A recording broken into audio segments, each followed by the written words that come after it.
샬롬 샬롬 샬롬 샬롬. 하나님 사랑합니다. 여러분 주 안에서 사랑합니다. 그가 너희에게 이르는 대로 하라. 19절 말씀으로 그 제목을 잡았습니다. 46절에서 57절이 중심이고 내용 아시죠? 바로의 꿈을 해석을 할 사람이 없다 보니까 이제는 술 만드는 그 술 적라는 술반장이 생각을 하죠. 요셉이 있었는데 내가 정말 죄를 지었다 깨닫게 하시는 하나님의 섭리입니다. 창세기 41장 40장에서 술 맡은 관원장이 옥에서 풀려 복직된 지 얼마? 2년, 긴 세월 2년 만에 있게 됩니다. 오랜 시련과 역경을 딛고 하나님께서 요셉에 대해서 계획하셨던 뜻을 온전히 이루시는 모습을 우리가 보게 됩니다. 바로 왕의 꿈이 6절에 나와 있죠. 요셉이 술 맡은 관원장의 꿈을 해석해 준 지 2년이 지나 애굽왕 바로는 꿈을 꿉니다. 그가 꾼 꿈은 매우 불길해요. 우리 1절부터 4절까지 한번 읽죠. 만 2년 후에 바로가 꿈을 꾼 적 자기가 나일 강가에 서 있는데 보니 아름답고 살찐 7 암소가 강가에서 올라와 갈밭에서 뜯어먹고 그 뒤에 또 혀하고 파리한 다른 7 암소가 나일 강가에서 올라와 그 소와 함께 나일 강가에 서더니 그 흉하고 파리한 소가 그 아름답고 살찐 7소를 먹은지라 바로가 곧 깹니다. 첫 번째 꿈을 이렇게 무서운 꿈을 꾸고 벌떡 일어나죠. 그리고 막 마음에 두려움과 번민이 일어납니다. 바로는 살찐 7소와 마른 7소의 꿈을 꾼 후에 연이어 충실한 7 이삭과 마른 7 이삭의 꿈을 다시 꾸게 되죠. 5절부터 우리 7절까지 보죠. 다시 잠이 들어 꿈을 꾸니 한 줄기에 무성하고 충실한 7 이삭이 나오고 그 후에 또 가늘고 동풍에 마른 7 이삭이 나오더니 그 가는 7 이삭이 무성하고 충실한 7 이삭을 삭힌지라 바로가 깬즉 꿈이라. 또 두 번째 한 번 더 꾸고 깼는데 한 번 자다 깨가지고 놀래서 깼다가 또 잤는데 또 이런 꿈을 깼어요. 꿈이 8절에 아침에 그의 마음이 번민하여 사람을 보내 애굽의 점술과 현인들을 모두 불러 그들에게 그의 꿈을 말하였으나 그것을 바로에게 해석하는 자가 없었더라. 이제 때는 이때다 하죠. 9절에 이제 술 맡은 관원장이 기억을 해냅니다. 약속을 잊어버리는 내용 창세기 40장 23절에 술 맡은 관원장이 요셉을 기억하지 못하고 그를 잊었더라. 얘는 우리 악장이었죠. 하나님의 뜻을 찾습니다. 민수기 12장 6절에 이르시되 내 말을 들으라. 너희 중에 선지자가 있으면 나 여호와가 환상으로 나를 그에게 알리기도 하고 꿈으로 그와 말하기도 하거니와 이렇게 증거되어 있습니다. 이렇게 하나님은 꿈으로도 나타나십니다. 술객과 박사를 부르죠. 바로가 8절에 우리가 읽은 대로 꿈의 내용은 바로의 마음을 아주 번민하게 합니다. 그래서 그는 애굽의 술객과 박사를 모두 불러 그들에게 꿈을 이야기하고 해몽하라고 명령을 합니다. 당시 애굽의 박사들은 주로 백성들의 일상생활의 문제를 처리하는 데 굉장히 능숙했고 예술과 과학적인 일까지도 알았습니다. 그리고 신탁에 관한 일과 꿈 해석의 일까지 해낼 정도로 탁월하고 재능이 있었는데 또 술사들은 주로 제사일을 돌보고 상형 문자를 사용해서 해독하는 일을 또 하기도 했습니다. 바로의 꿈 내용을 들은 술객과 박사들은 해몽을 요구하는 바로 앞에 속수무책이어서 뭐라고 말할 도대체 그게 무슨 꿈인지 이해할 수가 없었어요. 꿈은 하나님의 계시죠. 40장 8절에 그들이 그에게 이르되 우리가 꿈을 꾸었으나 이를 해석할 자가 없도다. 요셉이 그들에게 이르되 해석은 누구에게? 하나님께 있지 아니하니까 청하건대 내게 이르소서. 왕에게 자문을 합니다. 41장 8절이죠. 아침에 그의 마음이 번민하여 사람을 보내 애굽의 점술과 현인들을 모두 불러 그들에게 그 꿈을 말하였으나 그것을 바로에 해석하는 자가 없었더라. 바로 앞에 이제 드디어 요셉이 쓰죠. 9절부터는 그 술 맡은 관원장이 기억을 해요. 우리 9절부터 한번 읽을까요? 술 맡은 관원장이 바로에게 말하이르되 내가 오늘 내 죄를 기억하나이다. 바로에게 종들에게 놓아서 나와 또 뽑는 관원장들을 친위대장의 집에 가두셨을 때 나와 그가 하룻밤에 꿈을 꾼즉 각기 뜻이 있는 꿈이라.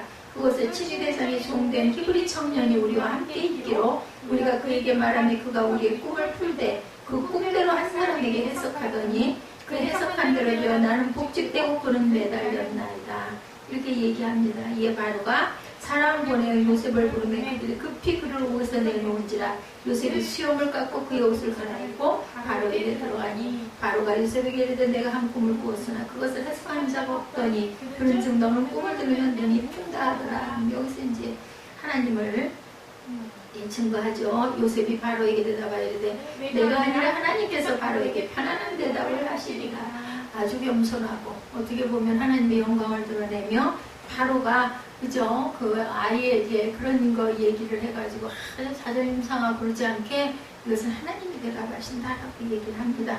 17절에 바로가 요셉에게 이르되 내가 꿈에 나일강가에 서서 보니 살찌고 아름다운 7 암소가 나일강가에 올라와 길밭에서 뜯어먹고 그 뒤로 또 약하고 심히 흉하고 파리한 7 암소가 올라오니 같이 흉한 것들은 애국 땅에서 내가 아직 보지 못한 것들이다. 그 파리하고 흉한 소가 처음에 7 살찐소를 먹었으나 먹은 듯하지 아니하고 여전히 흉하더라. 내가 곧 뛰었다가 다시 꿈에 보니 한 줄기에 무성하고 충실한 7 이삭이 나오고 그 위에 또 가늘고 동풍에 마른 7 이삭이 나더니 그 가는 이삭이 좋은 7 이삭을 삼키더라. 내가 그 꿈을 점술가에게 말했으나 그것을 내게 풀어주는 자가 없느니라. 24절까지 이렇게 나타나 있습니다. 자, 양심의 가책을 느꼈어요. 그죠? 술 맡은 가는 자니 바로에게 말하이되 내가 오늘 내 죄를 기억하나이다. 어떻게 이렇게 잊어버릴 수가 있었을까요? 용모가 준수한 소년 요셉이죠. 39장 6절에 주인이 그의 소유를 다 요셉의 손에 위탁하고 자기가 먹은 음식 외에는 간섭하지 아니하였더라. 요셉은 용모가 빼어나고 아름다웠더라. 이쁘게 생기고 볼 일이에요. 그죠? 바로의 꿈을 듣죠. 17절에서 24절까지 우리 읽었습니다. 이거 방 바로의 부름을 받은 요셉은 옷을 단정하게 입고 수염을 깎고 그리고 왕에게 나가죠. 자신의 꿈 해석의 능력을 칭찬하는 바로의 말에 요셉은 그 모든 영광을 하나님께 돌리죠. 우리가 이렇게 늘 간증할 줄 알고 하나님의 영광을 드러내는 그런 믿음이 있어야 됩니다. 자신은 나는 한낱 도구에 불과합니다. 그리고 겸손하게 얘기하죠. 바로는 자신의 꿈을 설명하면서 지금까지 모든 수객 중에는 이를 푸는 자가 없다. 24절입니다. 사람의 힘으로는 불가한 해석이다. 다니엘 2장 1절에서 3절에도 증거합니다. 하나님을 의지하는 요셉의 이야기가 40장 8절에 그들이 그에게 이르되 우리가 꿈을 꾸었으나 이를 해석할 자가 없도다. 요셉이 그들에게 이르되 해석은 하나님께 있지 아니하니까 청하건대 내게 이르소서 알려줘 보십시오. 내가 하나님께 기도해 보겠습니다. 이런 뜻이에요. 요셉의 해몽이 25절부터 36절까지 나타납니다. 바로가 요셉의 꿈 해석을 간청하자 이에 요셉은 꿈을 푸는 것은 하나님께 있습니다 하고 겸손하게 대답하죠. 그리고 하나님께서 바로에게 평안한 대답을 하시리다 라고 운을 뗍니다. 요셉은 하나님께서 생각하실 그 일이 왕에게 보이시는 뜻임을 먼저 설명하고 나서 두 번의 꿈은 결국 한 내용이다. 우리 26절부터 같이 읽어보도록 하죠. 7 좋은 암소는 7회요 7 좋은 이삭도 7이니 그 꿈은 하나라. 그 위에 올라온 파리하고 흉한 7소는 7년이요 동풍에 말라 속이 빈 7 이삭도 7회 흉년이니 내가 바로에게 이르기를 하나님 그가 하실 일을 바로에게 보이신다 함은 이것이라. 온 애국 땅에 7회 큰 풍년이 있겠고 후에 7회 흉년이 들므로 애국 땅에 있던 풍년을 다 잊어버리게 되고 이 땅에 그 기근으로 망하리니 후에 든 그 흉년이 너무 심함으로 이전 풍년을 이 땅에서 기억하지 못하게 되리라. 그 정도로 기가 막힌 흉년이 온다는 거죠. 바로께서 꿈을 2번 겹쳐 꾸신 것은 하나님이 이 일을 정하셨습니다. 하나님의 속히 행하시리니 이제 바로께서는 명철하고 지혜 있는 사람을 택하여 애국 땅을 다스리게 하시고 바로께서는 또 이같이 행하사 나라 안에 감독관들을 두어 그 7회 풍년에 애국 땅의 5분의 1을 거두되 그들로 장차올 풍년의 모든 공물을 거두고 그 공물을 바로의 손에 돌려 양식을 위하여 각 성읍에 쌓아두게 하소서. 이와 같이 그 공물을 이 땅에 저장하여 애국 땅에 임할 7회 흉년에 대비하시면 땅이 이 흉년으로 말미암아 망하지 아니하리라. 아주 일목요연하게 설명을 하죠. 그래서 결국은 어떻게 돼요? 40절부터 보면 요셉의 애국의 총리가 되는 일이 일어납니다. 바로와 그의 모든 신하가 이 일을 좋게 여긴지라. 바로가 그의 신하들에게 38절입니다. 이와 같이 하나님의 영에 감동된 사람을 우리가 어찌 찾을 수 있으리야 하고 요셉에게 이르되 하나님의 이 모든 것을 내게 보이셨으니 너와 같이 명철하고 지혜 있는 자가 없도다. 너는 내 집을 다스리라. 내 백성이 다 내 명령에 복종하리니 내가 너보다 높은 것은 내 왕자뿐이라.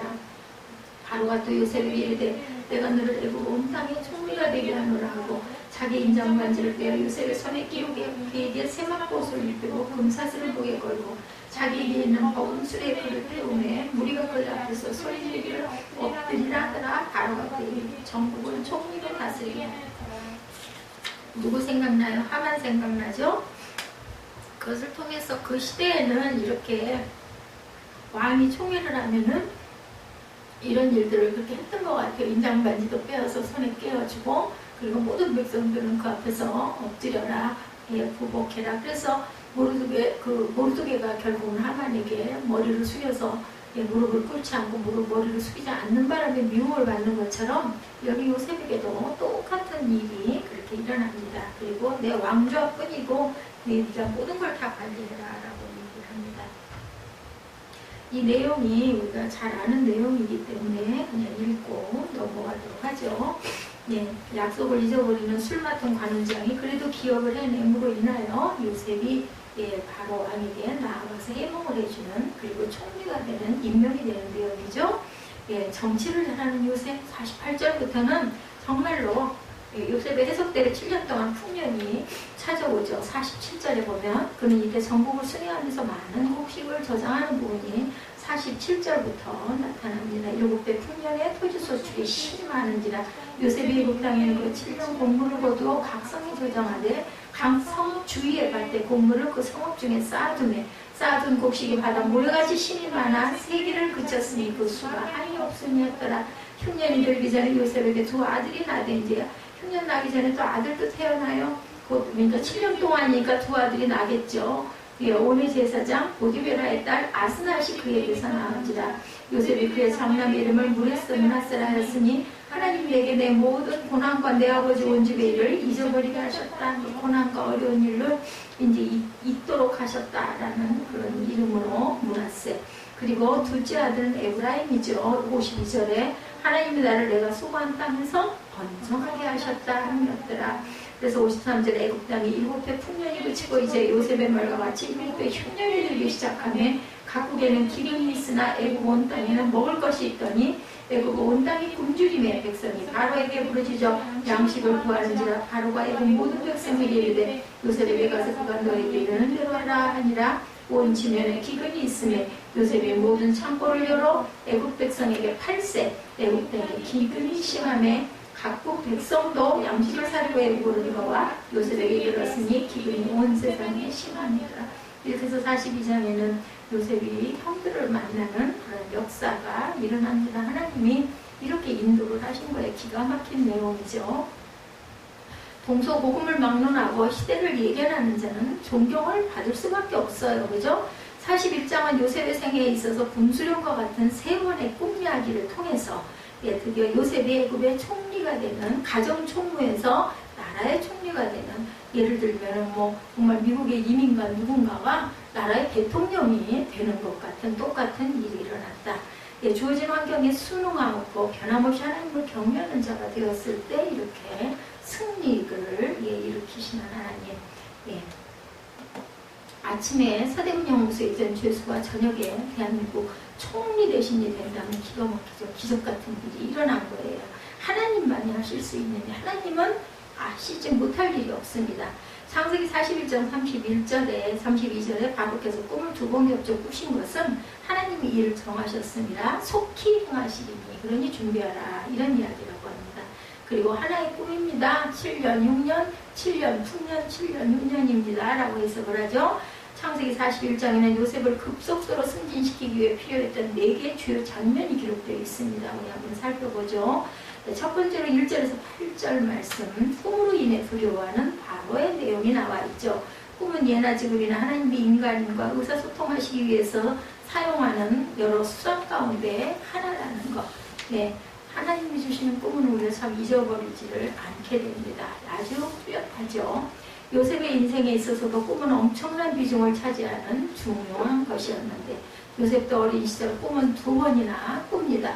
곡식단들이 자신의 곡식단을 향해 절을 하고 꿈에 또 해와 달과 별이 자신을 향해 절을 하는 꿈, 이걸로 인해서 형들에게 아주 미움을 있는 대로 받아서 부도미에 빠뜨리는 그런 사건이 일어나기도 했어요. 이 꿈들을 통해서 요셉은 아무리 어려운 상황에 처해 있어도 언젠가 가족들의 그 절을 받는 위치에 올라가게 될 것이다 라는 확실한 비전을 가지게 됩니다. 그리고 요셉이 보디발의 아내의 모함을 받아 감옥에 갔을 때도 술 맡은 관원장과 떡 굽는 관원장이 꿈을 꾸는데 요셉은 그 꿈들을 해석해 줌으로 인하여 추록할 수 있는 소망을 또한 갖게 하시는 하나님. 그리고 바로가 2번에 걸쳐 꿈을 꾸고 그 의미를 몰라 괴로워하게 되었는데 이 역시도 요셉을 감옥에서 건져 높이시려는 하나님의 놀라운 역사. 믿지 않는 사람들은 우연히 운이 좋아서 이렇게 얘기를 하고 믿는 사람들은 하나님의 은혜입니다. 하나님이 역사하셨습니다. 이렇게 얘기하죠. 오늘 성경에서 어떤 그 집사님이 저한테 인사를 하시면서 열흘 동안 팔을 다쳐가지고 집에서 팔이 잘못돼갖고 부러졌대요. 그래서 기부스를 열흘이나 하고 있다가 어저께 불렀습니다 라고 얘기를 하시면서 정말 하나님의 은혜가 얼마나 감사한지 또 팔을 조금 못 쓰니까 얼마나 불편했는지 모르겠다 그러면서 정말 감사하다고 이런 감사를 하게 되는 거죠. 믿음이 있는 분들은. 믿음이 없는 분들은 재수없게 다쳐가지고 이 나이 먹어 죽겠는데 이게 무슨 꼴이야 그러면 혈기만 올라오죠. 근데 감사를 하면서 무슨이 얼마나 그분 얼굴이 그냥 아주 해같이 빛나는 것 같고 너무 마음이 평강한 그런 은혜가 그분 남편이 암이 걸려 계시는 분인데도 그렇게 열심히 농사일을 하시면서 또 수영장도 다니시고 열심히 다니셔요. 그분을 보면 뭐 강남에 아파트를 2채나 갖고 있다고 하시더라고요. 근데 우리 저 살고 있는 아파트가 팔리질 않아가지고 집을 비워놨더니 집이 엉망이 돼서 본인이 들어와 있느라고 1200평 땅이 밭이 있어가지고 그걸 그냥 놔둘 수가 없어서 농사를 그렇게 하신다고 얼굴이 새까매가지고 다니세요.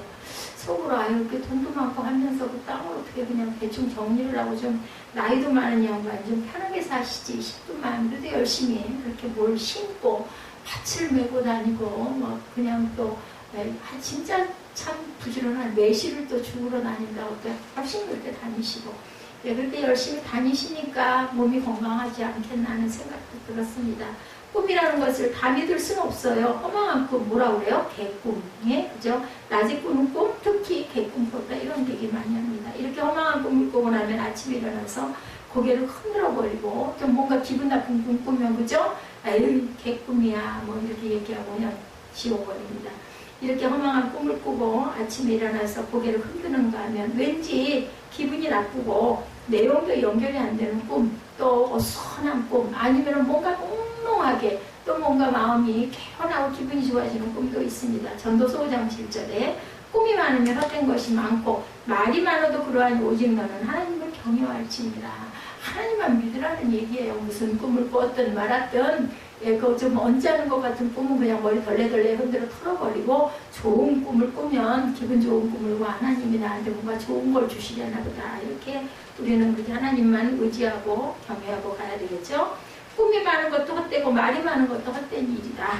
꿈 가운데는 이상한 꿈, 잠에서 깨고 나면 기분 나쁜 꿈도 있고 이것이 꿈이었다는 사실이 다행이야. 어렸을 때 그죠? 어디서 떨어져가지고 막 무서운 꿈을 꾸고 나면 막 깜짝 놀랐다가 꿈이다 하면 하고 숨을 쉬었던 기억이 저도 납니다. 시편 73편 20절에 주여 사람이 깬 후에는 꿈을 무시한 같이 주께서 깨신 후에 저희 형상을 멸시하리이다 라고 기록되어 있습니다. 좋지 않은 꿈은 깬 후에 무시해버리고 혹여나 개꿈을 꾸고 고민하지 말고 무시해라. 두려워하지 말아라. 하나님이 주시는 꿈은 사람으로 생각나게 만듭니다. 하나님이 주시는 징조가 보이고 내용이 분명합니다. 그래서 이런 꿈을 영몽이다 이렇게 얘기합니다. 뭐 현몽이라고도 하죠. 욥기 33장 15, 6절에 사람이 침상에서 졸며 깊이 잠들 때나 꿈에나 밤의 이상 중에 사람의 귀를 여시고 인치듯 교훈하시나니 라고 기록되어 있습니다. 하나님이 밤중에 귀를 여시고 인치듯 교훈하신다는 말씀은 하나님이 주시는 이런 현몽도 있다. 때로는 기도 응답이 꿈으로 나타날 때도 있어요. 바로의 꿈은 하나님이 주시는 그러한 좋은 꿈이었습니다. 바로의 꿈은 요셉의 인생의 획기적인 전환점이 되죠. 당시 애굽의 바로는 세계고 최고의 통치자였었어요. 지금 비록 이집트가 가난한 나라가 되었지만 당시에는 아주 부강한 나라였죠. 애굽하면 뿐만 아니라 그 세상으로도 그 통하기도 하죠. 애굽하면은 세상. 바로는 애굽 사람들에게 신로 여김을 받을 정도로 뭐 김일성도 신이라고 절대로 죽지 않을 거다 했다고 그러죠. 애국 사람들은 바로 왕을 절대적인 존재로 여기고 항상 절하고 섬겼어요. 그러나 그의 막당한 권력에도 불구하고 하나님이 두 번 꿈을 보이시니까 마음에 그만 고민, 상심, 불안 막 이런 것, 도대체 이게 무슨 꿈이길래 이렇게 연거푸 꿈을 꿀까. 그리고 또 대조적인 꿈을 꾼 거죠. 그런데 꿈의 의미를 알지 못하니까 더 무서운 거예요. 우리가 모르는 것처럼 무서운 게 없어요. 알고 나면 별거 아닌데 뭐 모르면은 그냥 자신감이 없어지고 두려움이 생기죠. 첫 번째 꿈은 아름답고 살찐 암소 7마리가 갈대밭에서 풀을 뜯어먹고 있는데 그 위에 흉악하고 파리한 다른 7마리가 나오더니 아름답고 살찐 7암소를 잡아먹는데요. 이것도 약간 흉몽 같지 않아요? 그죠? 잡아먹었으니까. 문제는 잡아먹었는데도 허기가 채워지지 아니해서 여전히 흉악한 모습이었더라는 겁니다. 흉악한 7암소가 살찐 7암소를 먹어버리는 그런 꿈이었어요.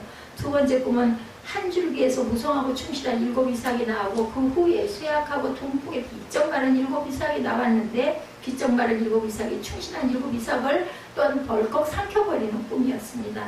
바로는 이런 꿈을 두 번이나 꾸고 보통 꿈이 아님을 직감합니다. 그러나 의미를 알 수가 없으니 얼마나 답답했겠어요. 8절에 아침에 그 마음에 번민하여 보내어 애굽의 술객과 박사를 모두 불러 그에게 꿈을 보았으나 그것을 바로에게 해석하는 자가 없었더라. 섣불리 해석할 수가 없죠. 기록됩니다. 그리고 그의 마음이 심히 번민하고 고통스러웠다. 더욱이 암소는 애굽의 신 아이시스를 상징하는 동물이었어요. 그 시대의 암소. 뭐 만들어요? 바알 우상 섬기는 그 바알 그 신 만드는 것도 그죠? 황금 송아지 만들어 놓고 절하지 않아요? 그러니까 아주 풍요의 신을 상징하는 그런 신이었다라는 것. 애굽에는 여신 아이시스와 남신 오시리스 사이에 태어난 호루스와 같은 신들의 신화를 가지고 있었기 때문에 그런데 아이시스로 대변되는 암소가 비쩍 말라서 살찐 암소를 먹었음에도 여전히 비쩍 말랐다. 그런 내용의 꿈을 꾸고 바로의 마음속에는 국가적인 재앙에 대한 불안감을 떨칠 수가 없었던 거예요. 바로는 애굽의 유명한 박사들과 술객들을 불러 해몽할 것을 명령하죠. 그러나 아무도 해석을 못합니다. 이 꿈 자체는 해석하기 어려운 것은 아니었습니다. 듣고 금방 해석할 수 있는 수준의 내용이었는데도 박사와 술객들은 썩 나서서 그걸 자신 있게 대답을 못합니다. 두려움에. 하나님이 그들에게 꿈을 해석하지 못하도록 막아버리셨다라는 그런 생각이 들죠. 술객들조차 해몽하지 못하자 바로는 더 무섭고 두렵습니다. 그같이 흉악한 것들을 애굽에서 본 적이 없는 것이다 라고 표현이 되어 있습니다. 이 말을 통해서 바로가 가지고 있던 두려움과 번민을 우리가 읽을 수가 있는데 최고의 권력자도 별 수 없이 어떤 그런 그 사건들 앞에서는 아주 두려움에 떨게 되죠. 그래서 이 두려움같이 무서운 게 없습니다. 바로 왕 앞에 요셉이 섭니다. 그죠? 36절까지 바로가 꿈의 의미를 몰라서 쩔쩔매고 있으니까 술 맡은 관원장이 과거의 허물을 추억합니다. 나가면 내 얘기를 좀 해달라고 했는데 아이코나 내가 잊었구나. 큰 실수를 했다는 염려를 하는 거죠. 그러면 왜 술 맡은 관원장은 2년 동안이나 이 사실을 까맣게 잊고 있었을까? 그것 또한 하나님이 막으신 사건이다. 바로 이때를 위함이었죠. 이때를 위함인 줄 누가 알려, 누가 모르게, 그죠? 에스더를 보고 그렇게 얘기하죠. 하나님은 이 세상 역사를 주관하시며 정하신 때를 이루시는 분이다. 바로가 꿈 해석을 잘하는 청년이 있다는 소식을 듣고 뭐 당연히 얼른 불러와라 했겠죠. 요셉은 의복을 정제하고 수염을 깎고 나가는데 그때 나이가 30세. 어떤 모습이었겠어요? 아주 젊고 아주 잘생긴 미남이었다고 그러죠? 30년 동안 겪은 모든 고난은 바로 이 순간을 위해서 준비된 과정이었다. 기회가 왔을 때 요셉은 준비된 모습으로 바로 앞에 서게 됩니다. 그동안 30년 동안은 헛되이 예를 들면 어린 날 구덩이에 빠뜨려진 그 나이 때 그 이후부터 엄청난 사건들을 수도 없이 겪어요. 그죠? 그러면서도 하나님을 마음에서 놓지를 않고 의지할 때가 뭐가 있었겠어요? 하나님밖에 없죠. 그죠? 그 상황이 만들어졌죠. 우리가 보면 정말 너무나 안타깝고 불행하고 그리고 억울하고 그런 세월인데 요셉은 절대로 그런 거를 억울하다거나 원망을 하거나 그게 비난하거나 하진 않아요. 성경에 보면 그런 내용이 하나도 없죠. 그런 모습으로 준비된 모습으로 바로 앞에 믿음의 그 하나님만 의지하는 그런 모습이죠. 우리가 인생에 몇 번의 좋은 기회는 찾아온다고 그래요. 항상 부자가 될 기회가 오는 것. 그러나 모든 사람이 다 기회를 잡는 건 아니에요. 선택이죠. 오직 준비된 사람만 기회를 잡을 수가 있다. 요셉은 30년 동안 하나님이 철저하게 준비를 시켜 훈련은 꼭 필요합니다. 누구에게나. 예, 성경에 나오는 어떤 사람도 훈련되어지지 않은 기간이 있는 사람은 없어요. 훈련하죠. 예, 바울도 마찬가지죠. 훈련하죠. 예수님도 마찬가지입니다. 30년 동안 예, 그 충실하게 부모를 봉양하고 예, 목수의 일을 돕고 그리고 또 광야에 나가서 기도하고 그러면서도 또 시험도 받죠. 예, 사탄에게. 이렇게 모든 것들을 다 거쳐야 된다. 어려운 환난을 거치는 동안 강하고 지혜롭고 능력 있는 사람으로 자랍니다. 그래서 요셉은 준비된 사람으로 바로 앞에 서게 됐어요. 아주 건강한 30세, 아주 활동하기 좋은 나이, 지금은 뭐 물론 나이가 예, 더 나이가 들어서도 아주 얼마든지 건강하고 예, 멋지게 움직일 수 있지만 그 청년의 나이 30세 하면은 아주 일하기 좋은 나이죠. 15절에 바로가 요셉에게 이르되 내가 한 꿈을 꾸었으나 그것을 해석한 자가 없더니 들은 즉 너는 꿈을 들으면 등이 푼다더라. 이렇게 기록되어 있어요. 예, 신으로 여겨지는 애굽의 왕이 이렇게 죄수를 불러다가 대화하는 것은 참 기막힌 일이죠. 예사롭지 않습니다. 바로는 죄수를 불러다 자신이 꾼 이야기를 보고하듯이 말하고 있습니다. 그럴 때 요셉이 무슨 꿈인지 말씀만 하십시오. 제가 어디 풀어보겠습니다 했더라면 자존심이 상했겠죠. 왕이. 그런데도 예, 그렇게 하지 않죠. 16절에 요셉이 바로에게 이는 내게 있는 것이 아니라 하나님이 바로에게 평안한 대답을 하시리다. 뭐 하늘에 계신 하나님이 나에게 대답을 해주신다라니까는 그냥 마음이 좀 위로를 받았을 것 같아요. 굉장히 겸손하죠. 저는 꿈을 해석할 줄 모릅니다. 하나님이 제게 꿈 해석을 가르쳐 주십니다. 이런 뜻입니다. 스스로 영광을 차지하지 않고 하나님께 모든 영광을 돌리는 그러한 모습. 하나님이 바로에게 평안한 대답을 하실 것이라는 바로의 마음을 안심시키는 대답을 하죠. 사람과 대화하기 위해서 공격적인 대화가 좋지 않습니다.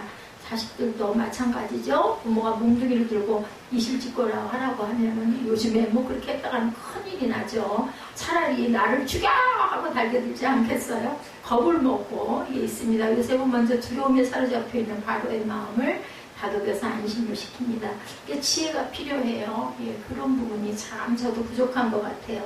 바로가 꿈 이야기를 털어놓습니다. 안심이 된 거죠. 이제는 뭐 마음을 열고 니네 하나님이 그럼 뭐라고 하시나 좀 잘 좀 들어봐라. 요셉의 한마디 대답이 바로의 마음을 열게 합니다. 요셉은 바로가 알아듣기 쉽게 분명하고 납득이 될 수 있도록 자세하게 꿈을 해석해 주죠. 꿈을 두 번 겹쳐 꾸게 하신 것은 하나님이 이를 행하시고자 작정하셨습니다. 32절에 둘째 꿈이 두 개의 개별적인 내용이지만 핵심은 하나입니다. 예, 25절에 하나님의 당신을 존귀하게 여기시고 당신이 행하실 일을 미리 계시하신 것입니다. 이 말을 듣고 바로의 기분이 좋아집니다. 하나님이 나를 알아주시는구나. 나를 기억하시고 행하실 일을 미리 계시해 주셨구나. 라고 위로를 받게 되죠.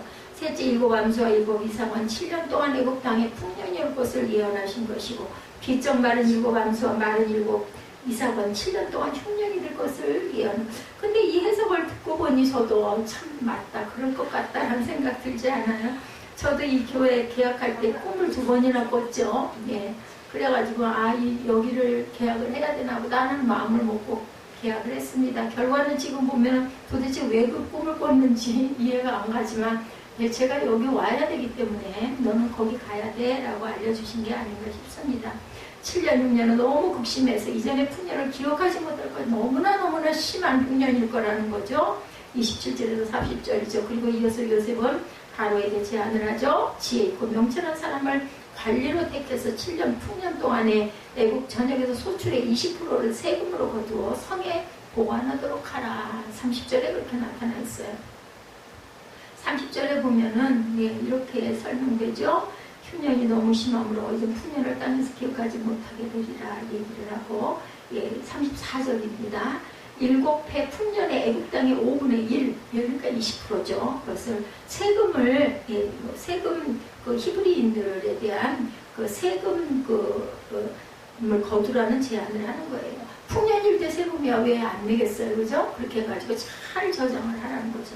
바라는 주변에 많은 행정관도 있었지만 이렇게 히브리 노예의 제안을 받아들입니다.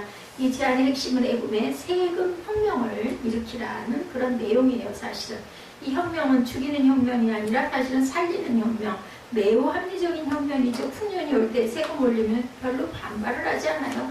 너무 풍년이 들었으니까 아유 그 정도 내야지. 근데 흉년이 올 때 세금을 올리면 나를 죽이라고 그러는 거야. 반발하죠. 나라의 경제가 어려울 때 세금을 낮춰야 하고 호황이 있을 때는 세금을 약간 좀 올려가지고 그거를 비축을 해야 된다. 그러니까 요셉이 굉장히 머리가 좋아요. 어디서 이게 훈련이 됐을까요? 보디발의 집에서, 그죠? 그 훈련을 했겠죠.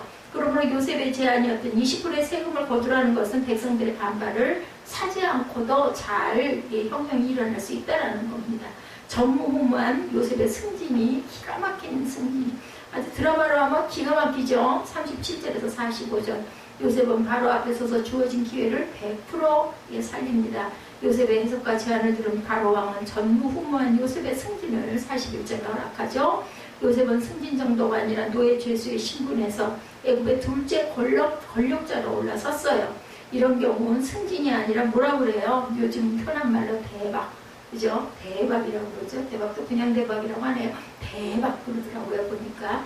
역사가 된 그 당시 애국 왕조가 힉소스 왕조였다고 그래요. 그들은 셈족이었는데 약 200년간 애국을 통치했는데 셈족이었던 바로와 셈족이었던 요셉을 총리를 세우니까 같은 민족이 어떻게 보면 아무런 문제가 되지 않아요. 동족이에요. 알고 보니까 이건 역시도 하나님의 놀라운 섭리 가운데 하나였다. 그러나 그럼에도 불구하고 요셉의 승진은 이루 말로 표현할 수 없을 정도로 파격스러운 일이었죠. 바로 왕은 요셉의 해석하고 제안한 것을 조금도 의심 없이 받아들입니다. 38절에 바로가 그 신하들에게 이르되 이와 같이 하나님의 신에 감동한 사람을 우리가 어찌 얻을 수 있으리요. 근데 보디발도 그런 얘기했어요. 그죠?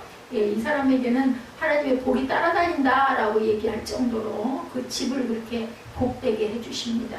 요셉은 하나님의 신에 감동된 사람이다. 38절에 39절에 요셉에게 이르되 하나님이 이 모든 것을 내게 보이셨으니 너와 같이 명철하고 지혜 없는 자가 없다. 뭐 사람을 세우긴 뭘 세우니 네가 해라. 이 얘기죠. 바로는 요셉을 향해 내가 너와 같이 명철하고 지혜 있는 자를 보지 못했다. 하나님을 향해 올바른 신앙을 가진 사람은 이처럼 지혜도 얻게 됩니다. 하나님을 향한 신앙이 없는 사람은 아무리 훌륭한 말을 해도 지혜롭지 않은 어리석은 그러한 말을 하게 되죠. 신앙이 없는 사람의 말은 자기 스스로 지혜롭게 말한다고 자처하지만 아무 가치도 없습니다. 아무도 들어주질 않아요. 전혀 지혜가 없기 때문에 신앙은 지혜의 근본이 됩니다. 신앙이 있는 사람만 지혜를 얻게 된다. 그리고 세상 사람들을 하여금 하나님께 영광을 돌리게 됩니다. 바로는 요셉을 이처럼 칭찬하고 줄 수 있는 최고의 권력을 주어주죠. 애굽 온 땅을 다스릴 총리 41절이죠. 그리고 백성들을 하여금 요셉에게 설하고 복종할 것을 명령합니다. 바로가 내가 너보다 높은 것은 네 왕조 하나밖에 없다라고 말하죠. 예, 자리 이외의 모든 권력을 내가 다 가지고 네가 다 해라. 우리 김종국 집사가 그러지 않아요? 네가 그냥 사장하고 돈만 내가 대줄게. 얼마나 좋은 얘기예요. 다 해, 네 맘대로 해 하고 손에다 딱 쥐어준 거예요. 애국의 모든 권력을 그렇게 사장이 하고 싶고 그렇게 경영을 하고 싶고 그렇게 내 일을 하고 싶었는데 다 쥐어줬어요. 근데 쥐어졌는데도 사실은 그렇게 좋지만은 않죠. 얼마나 어려운 고난을 겪고 있습니까? 통과를 잘해야 되는 거죠. 대한민국 사람 미국에 건너가 억울하게 감옥에 있다가 30살이 되어서 미국의 대통령이 되었다. 기가 막힌 일이죠. 뭐라 그래요? 천지가 개벽을 할 일이다. 이런 얘기를. 뭐 이런 거랑 똑같아. 바로는 이어 백성들한테 공식적인 요셉의 총리 임명식을 거행하죠. 42절에 인장반지를 빼어 요셉에게 끼워주며 결재권자가 되었음을 인정해 줍니다. 그리고 세마포 옷을 입히고 금사슬을 목에 걸고 버금술에 태워 지나가는 가운데 모든 백성들을 향해 엎드리라고 명령을 합니다. 모르드게가 그렇게 됐죠. 버금술에 태워가지고 선포하고 다니게 하더라고요. 누구에게? 하만에게. 아주 그냥 억울하고 그 원통한 이런 거를 아주 정말 너무나 통쾌하게 갚아주시는 하나님. 요셉의 명령 없이 수족을 눌릴 자가 없을 것이라는 절대 권력을 부여해 줍니다. 뿐만 아니라 제사장 보디베라의 딸 아스낫을 아내를 주어서 요셉과 혼인을 시켜요. 아스낫은 요셉에게 두 아들을 낳아주죠. 므낫세와 에브라임. 영어로 므낫세는 있다, forget을 의미합니다. 지금까지 고생했던 것을 모두 다 잊어버렸다라는 거예요. 왜? 우리가 고생한 거 잊어버릴 때는 지금 현재가 너무너무 좋아지면은 아유 그래 그때는 참 힘들었었지 하면서도 우리가 그걸 그렇게 괴롭고 아프게 기억하지 않습니다. 근데 지금은 이렇게 잘 됐으니 얼마나 감사하냐 얼마나 다행이냐 이렇게 되죠. 그리고 둘째 아들을 낳고 하나님이 내게 2배나 복을 주셨다는 의미로 에브라임이다 라고 호명을 합니다. 드디어 요셉의 꿈이 실현되죠. 애굽의 모든 백성이 요셉을 향해 절하게 되고 42장에는 그의 형들이 와가지고 또 절을 하게 됩니다. 아직 해와 달과 11벌이 절을 하진 않았지만 요셉의 아버지 어머니 그리고 형제들이 절하는 것은 시간 문제, 그죠? 그대로 실천되는 요셉의 정책이 46절에서 57절까지 이어집니다. 요셉은 정말로 바쁜 사람이 되었어요. 애국 전역을 여행하면서 7년 풍년의 기간 동안 부지런히 세금을 거둡니다. 각종 곡물을 세금으로 거두어 각성의 창고에 이 세금이 돈이 아니고 곡물이었어요. 20%씩 받아가지고 그런 거 창고를 정말 쌓을 데가 없을 정도로 쌓는 거죠. 애국 사람들은 어떤 거래든지 정확한 기록을 남기는 사람들이었는데 얼마나 세금을 많이 거두는지 거둔 것을 기록할 수 없을 정도였다. 49절에 그렇게 나타나 있죠. 저장한 곡식에 바다 모래같이 힘이 많아 세기를 그쳤으니 그 수가 한이 없습니다. 돈으로 내라고 했으면 번거로웠을 건데 엄청난 풍년이니까 그 중에 20%를 내라니까 그냥 안 낼 사람이 있었겠어요? 냈겠죠. 기록하기를 그칠 정도로 곡식을 많이 거둡니다. 요셉은 공적으로 승승장구했고 사적으로도 2 아들을 낳아 행복을 누리게 되었다. 이렇게 해서 많은 걸 쌓아둔 거죠. 7년 풍년의 때가 속히 지나가고 드디어 흉년인 54절에 다가오죠. 아프리카 기근이 그렇게 무섭다고 합니다. 우리 가끔가다 영상 보죠. 아프리카의 굶은 아이들 보면 그냥 갈비뼈가 항상하게 남아서 막 파리떼가 들러붙어 있는 것, 아주 정말 볼 수가 없는 모습들이 보입니다. 아프리카의 기근이 그렇게 무서운데 이런 기근이 7년이나 계속되면 사람이 살겠어요? 한 역사가의 기록에 의하면 심지어 그런 내용 여러분들 보셨죠? 자녀들도 막 잡아먹을 정도로 배가 고파 죽겠습니까? 54절에 요셉의 말과 같이 7배의 흉년이 들기 시작하며 각국에는 기근이 있으나 애굽 온 땅에는 식물이 있더니, 왜냐하면 창고에 거둬놓은 곡식이 그렇게 많이 쌓였잖아요. 7년 동안 쌓았으니 얼마나 많겠어요. 애굽 온 땅에는 식물이 있더라. 요셉 한 사람 때문이죠. 요셉의 풍년의 때에 세금을 가두어서 잘 비축했기 때문이다. 애굽 백성들이 흉년이 오니까 바로에게 양식을 주소서 하고 구합니다. 그런 백성들의 부르짖음을 바로가 대답해 주죠. 55절 요셉에게 가서 그가 너에게 이르는 대로 하라. 이 구절은 창세기 41장의 가장 중요한 말씀입니다. 그래서 제목으로 너희에게 이르는 대로 하라. 애굽 백성들의 곡식이 없고 굶게 되니까 바로에게 와서 양복을 달라고 요청을 할 때 바로는 요셉에게 가라. 고투 조셉 합니다. 요셉이 시키는 대로 하라는 거죠. 백성들이 요셉을 찾아갑니다. 모든 창고를 열고 곡식을 그냥은 안 주죠. 싼값에 팔았을 거예요. 백성들뿐만 아니라 주변의 각국에서 몰려옵니다. 양식으로도 생명을 유지하게 되죠. 양식을 가진 유일한 사람 누구? 요셉. 그죠? 요셉에게 가면 사람들이 죽지 않고 살 수 있다라는 뜻이에요. 누구의 표징이에요? 예수 그리스도의 표징입니다.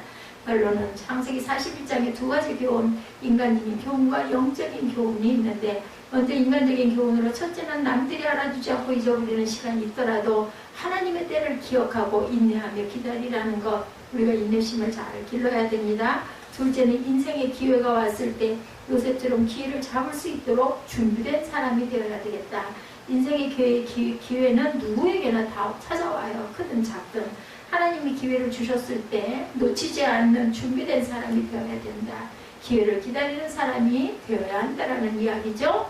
그러나 보다 중요한 건 영적인 교훈입니다. 아까 말씀드린 대로 요셉은 예수 그리스도를 예표하는 인물입니다. 예수 그리스도를 예언적으로 보여주는 인물이기도 하죠. 이 세상은 고통 가운데 있어요. 아무리 잘 사는 나라를 가봐도 고통은 있습니다. 미국을 천조국이다 이렇게 얘기한다고 그래요. 하나님이 도운 나라라는 뜻이에요. 미국은 역시 천조국답게 세계 어떤 나라보다 잘 사는 나라가 됐어요. 그러나 미국 국민들의 표정은 그게 다 밝지만은 않죠. 뉴욕의 맨하튼 거리를 거니는 사람들을 보면 절망과 좌절 가운데 있는 사람들의 모습이 많이 보인다고 그래요. 바로는 양식이 없어서 고통받는 사람들에게 여러 말하지 않고 단 한마디를 했어요. 요셉에게 가서 그는 시키는 대로 하라는 것. 우리는 고통받는 세상 사람들에게 무엇을 말해야 돼요? 우리가 할 수 있는 말은 예수 그리스도에게 가십시오 라고 우리가 인도해야 되죠. 예수님께서 지시하는 대로 하라. 바로가 얘기하는 것처럼 슬픔이 있는 사람은 예수님께 가면 기쁨이 회복이 되고, 절망 가운데 있는 사람은 용기를 얻게 됩니다. 지옥에 갈 사람들은 예수께 가면 천국에 갈 사람들로 운명이 바뀌죠. 예수님께로 가면 영생이 있죠. 예수님에게는 모든 좋은 것이 풍족하게, 우리가 필요한 모든 것을 가지고 계시는 주님입니다. 우리는 고통 가운데 있는 세상 사람들이 예수님께로 가도록 인도해야 할 책임과 의무가 있어요. 우리의 사역이죠. 우리가 그들에게 말해줄 수 있는 단 한마디는 바로처럼 요셉에게 가라. 예, 즉 예수님께로 가라. 예, 그가 하라, 이르는 대로 하라. 요한복음 2장에 가나의 혼인잔치에 있었던 일을 여러분들 아시죠? 잔치자리에 포도주가 떨어졌을 때 예수님의 어머니가 마리아가 포도주가 떨어졌으니 어떻게 해요? 예수님에게로 가라, 이렇게 말합니다. 너희에게 무슨 말씀을 하시든지 그대로 하라. 하인들은 이해가 되지 않는 일이었지만 포도주 항아리에 아구까지 뭘 채워요? 맹물을 채우죠. 어리석은 짓 같아 보였을 거예요. 근데 하라는 대로 한 거죠. 그리고 잠시 후 잔치자리에 이렇게 맛있는 국산품의 포도주를 왜 아직까지 내어놓지 않았느냐라고 손님들의 이야기가 기록되어 있습니다. 이 세상 사람들이 고통 가운데 있죠. 고통받지 않는 사람은 한 사람도 없습니다. 부자도, 유능한 사람도, 권력 있는 사람도, 그죠? 대단한 발명가도, 과학자도 다 나름대로의 내면을 알고 보면 전부 다 고통 가운데 있습니다. 인간의 고통을 해결해 주실 수 있는 분, 유일한 분, 그리스도 한 분, 예수 그리스도에게 가라. 그리고 예수께서 무슨 말씀을 하시든지 그대로 가라. 이것이 우리의 대답이 되어야 됩니다. 예수 그리스도에게만 생명의 떡이 있죠. 이 세상에는 어디에도 생명의 떡이 없습니다. 예수님에게만 영생의 떡이 있고, 예수님에 가는 사람 누구라도 생명을 얻게 됩니다.